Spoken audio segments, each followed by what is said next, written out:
Hello guys, welcome to my channel. My name is Chidi and also welcome to my breakfast table. So today in this channel, what I want to do is to continue the analysis and the broadcast of my experience about whatever happened to my mother. Yes, so I want to now begin to speak about how the money has begun to arrive and the proceeds of the money ritual, how it became feasible and everybody begin to uh, see it that yes, our mother was in this situation and then somebody has become like with a snap of a finger and the person is now a millionaire. So that is what I'm going to begin to speak about now. So at this time, my mother was still at the church.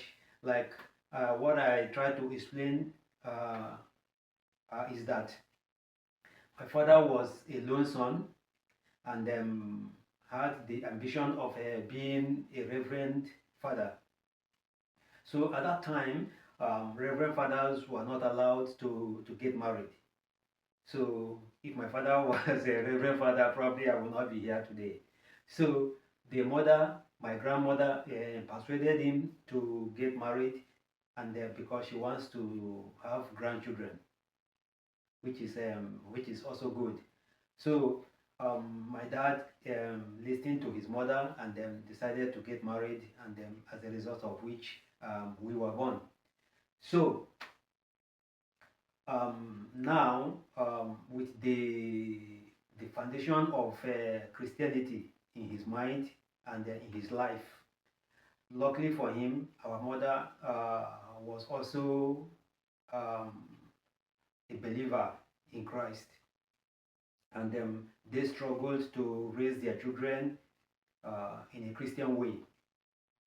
So when my dad when he found himself in that situation where our mother became mad. If I say mad, I mean by all the definition and characteristics of a person who is mad. Everybody knows what I mean. So my mother situation ticked all the boxes.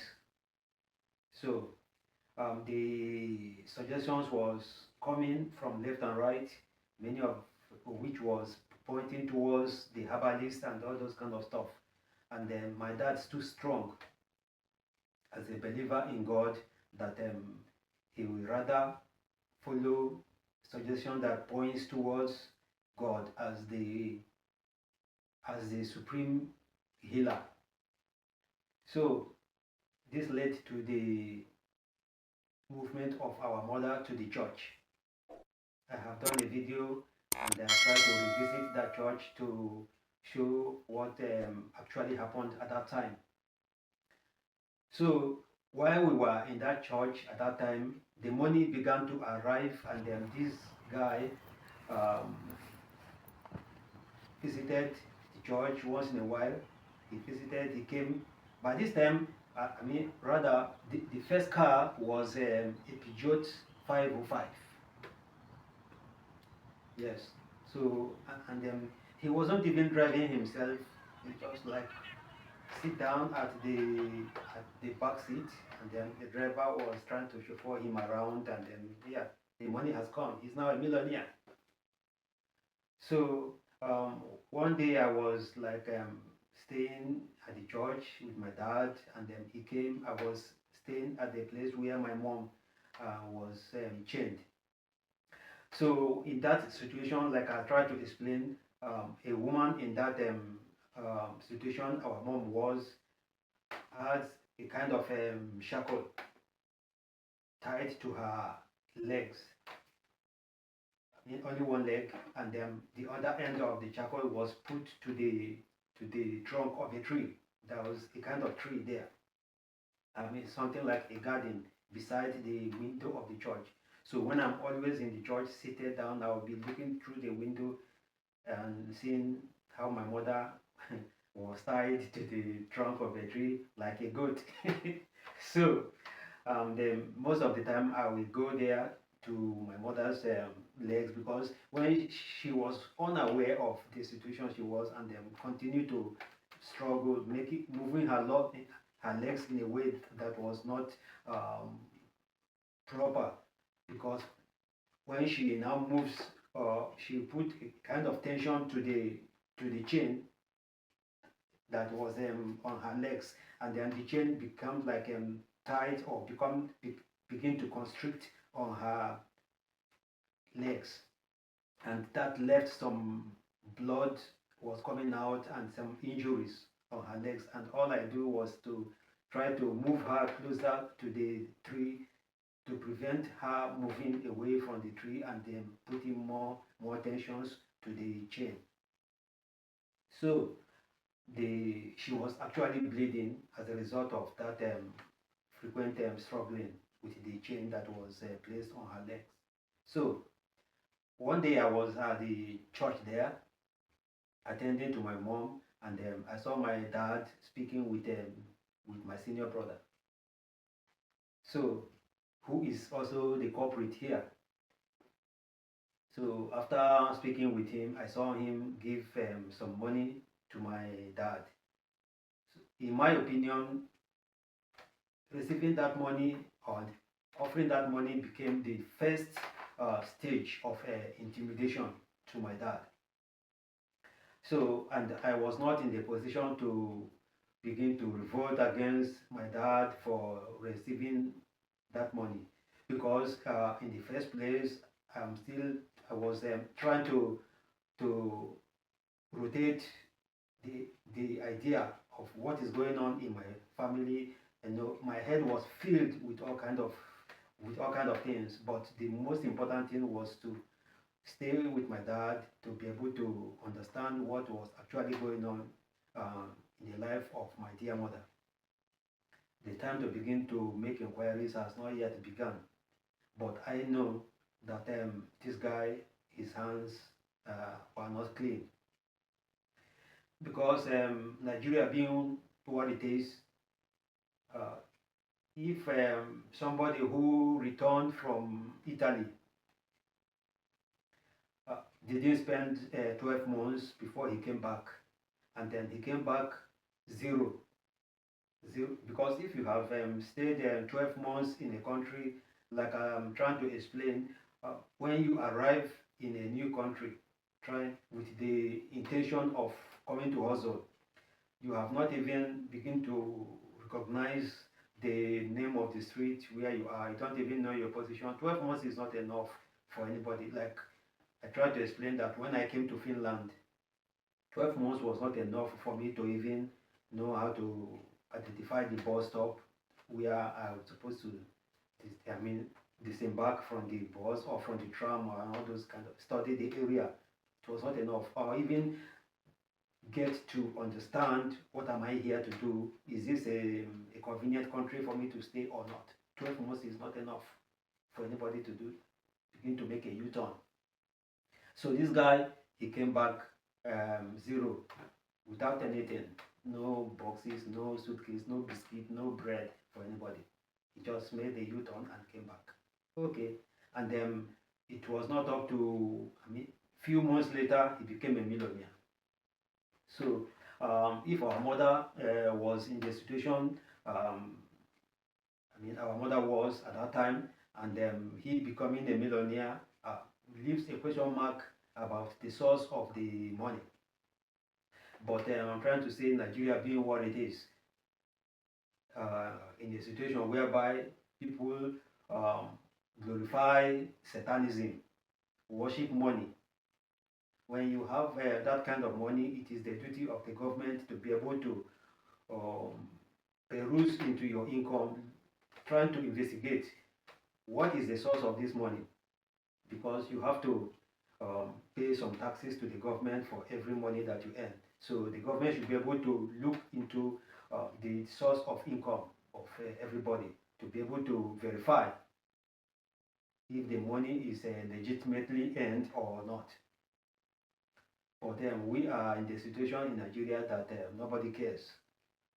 So staying here in Finland and doing the little hustles I'm able to do, and with that I'm able to pay my little bills, and if I'm for some reasons, I go back to Nigeria, and then 2 weeks or 3 weeks after my arrival from Finland, then I begin to buy a private jet. I begin to buy a yacht. I begin to build houses, and then there is the need for the Nigerian government to be able to contact Finland and say, what is this happening? And then Finland will be delighted to print out a document that shows how much my income is. That will now be able to justify my expenses, what I'm doing with money in Nigeria. I mean, only the government can do that if they want. Right here, living in Finland, in future I'll begin to talk about when I begin to go into a different section of discussion in this channel, where I begin to focus on living in Finland, my experiences and other things. I begin to go deeper into those other subjects. So I'm not allowed.